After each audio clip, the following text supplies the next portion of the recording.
আজকে তো 12ই রবিউল আউয়াল, বসে আছি, যাই হুজুরের কাছ থেকে এই বিষয়টা জেনে আসি। দেখি তো হুজুর মসজিদে আছে কিনা। আলহামদুলিল্লাহ, হুজুর আছে। নিজে বাঁচি অন্যকে বাঁচাই। আসসালামু আলাইকুম। ওয়ালাইকুম আসসালাম ওয়া রাহমাতুল্লাহি ওয়া বারাকাতুহু। আলহামদুলিল্লাহ, ভালো আছেন? বসেন বসেন। থেকে তো আসছেন, কিছু বলবেন? জি হুজুর। তো কি বলবেন, বলেন।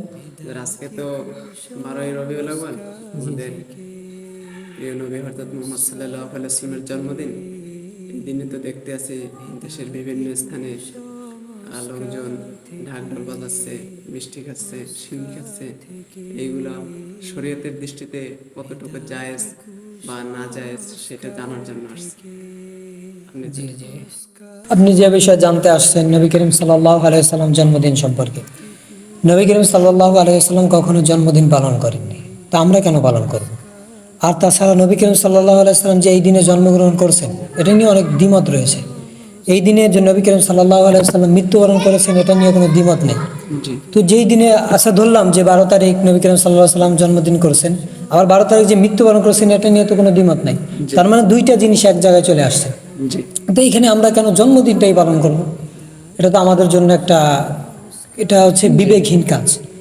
তো একটা উদাহরণ দিলে বুঝবেন যে আপনার পিতা মনে করেন বাহিরে থাকে, আপনার মাতা ওই দিনে মারা গেছে, আপনার পিতাও আসছে, ওই দিনে আপনি আনন্দ হবেন না আপনার মাতা যে ইন্তেকাল করেছেন এই শোকে শোকাহত হবেন? অবশ্যই শোকাহত হবেন, তাই না? তো নবী করিম সাল্লাল্লাহু আলাইহি ওয়াসাল্লাম এই দিনে জন্মগ্রহণ করেছেন, আবার মৃত্যুবরণ করেছেন, তো এই দিনে আমরা কেন ঢাকঢোল বাজাবো? ওই যুক্তিতেই আসি। আর জায়েজ তো এটা জায়েজই নেই জন্মদিন পালন করা। এই দিনে নবী করিম সাল্লাল্লাহু আলাইহি ওয়াসাল্লাম বেশি বেশি জিকির আজগার করতেন, নামাজ পড়তেন। এই দিন কেন্দ্র করে নবী করিম সাল্লাল্লাহু আলাইহি ওয়াসাল্লাম রোজা রাখতেন। তা আমরা এই দিনে ঢোক ঢাল বাজাবো না, এই দিনে গান বাজনা করবো না, এই দিনে মিষ্টি খাবো না। মিষ্টি খাবো, কিন্তু ওই উপলক্ষে আমরা খাবো না যে নবী করিম সাল্লাল্লাহু আলাইহি ওয়াসাল্লাম জন্মগ্রহণ করেছেন, এই উপলক্ষে আমরা খাবো না। এমনি আমরা খেতে পারি যে আজকের দিন কেন্দ্র করে ওই বিষয় নিয়ে খাবো না। এমনি আমরা খেতে পারি যে আজকে ভালো লাগছে আমার, ব্যক্তিগতভাবে আমি খাইতে পারি। কিন্তু এই বিষয়টা এমন হবে না যে নবী করিম সাল্লাল্লাহু আলাইহি ওয়াসাল্লাম জন্মগ্রহণ করেছেন এর কারণে আমি খাবো। আল্লাহ তাআলা আমাদেরকে এর থেকে বেঁচে থাকার তৌফিক দান করুক। আর আজকে নামাজের পরে দোয়া হবে, সবাই যেন দোয়ায় শরীক থাকে, আর এই বিষয়ে কথা হবে। সবাইকে আহ্বান করবেন এই ভুল ভ্রান্তি থেকে যেন মানুষ বেঁচে থাকে, আমরা বেঁচে থাকি, সমাজ যেন বেঁচে থাকে। প্রত্যেকটা সমাজে এই কুসংস্কার ছড়িয়ে গেছে।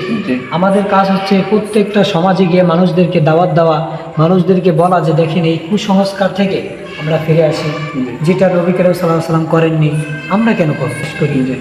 আল্লাহ তাআলা আমাদেরকে সবাইকে এই ভ্রান্তি থেকে যেন মুক্তি দান করেন। আমিন। আমিন।